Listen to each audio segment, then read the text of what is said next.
ఇవాళ ముచ్చటైందంటే ఇంత ముందుకే షాప్ నుంచి బయటకు వచ్చినాక పిల్లలు ఇప్పుడు ట్యూషన్ నుంచి వస్తారు, ఏం కర్రీ ఉండాలా అని ఆలోచిస్తే బీరకాయలు కనిపించినాయి ఫ్రిడ్జ్లో. బీరకాయల కర్రీ వండుతున్నా, చూద్దాం.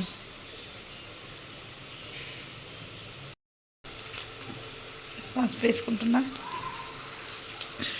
అందరిలాగా వేయాలి వేయాలని ఏం లేదు, నేను న్యాచురల్గా వండుతా.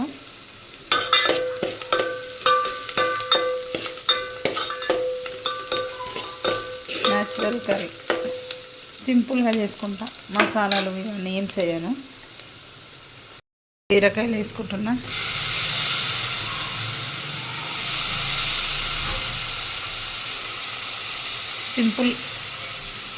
సింపుల్ కర్రీ సింపుల్గా అయిపోతుంది.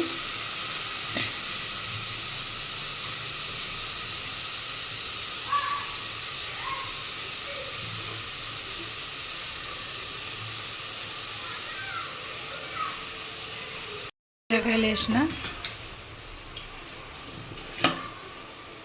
ఇప్పుడు కలుపుకుందాం.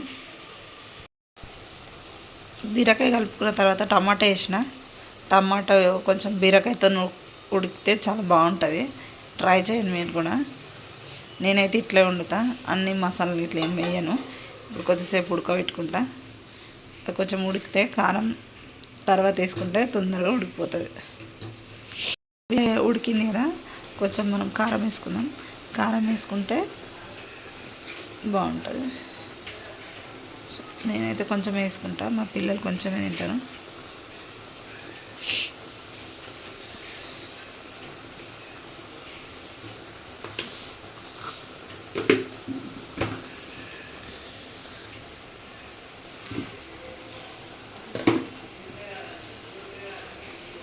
కొంచెం సాల్ట్ వేసుకున్నాము. మీరు కారం ఎంత వేసుకుంటారో దానికి తగ్గ మీరు కారం ఉప్పు వేసుకోండి. ఇప్పుడు కలుపుకున్నాము. ఓకే, ఒక్క నిమిషం. అసలు వాటర్ వేయద్దు. మీరు నీళ్ళు వేయకుండా ఉంటే అందులో ఉన్న నీళ్ళతోనే మొత్తం కుక్ అయిపోతుంది అది ఈజీగా. మీరు ఏం వేయకుండా కూడా ఇట్లా చేసుకోవచ్చు, బాగుంటుంది. వేడివేడిగా తింటే ఇంకా చాలా బాగుంటుంది.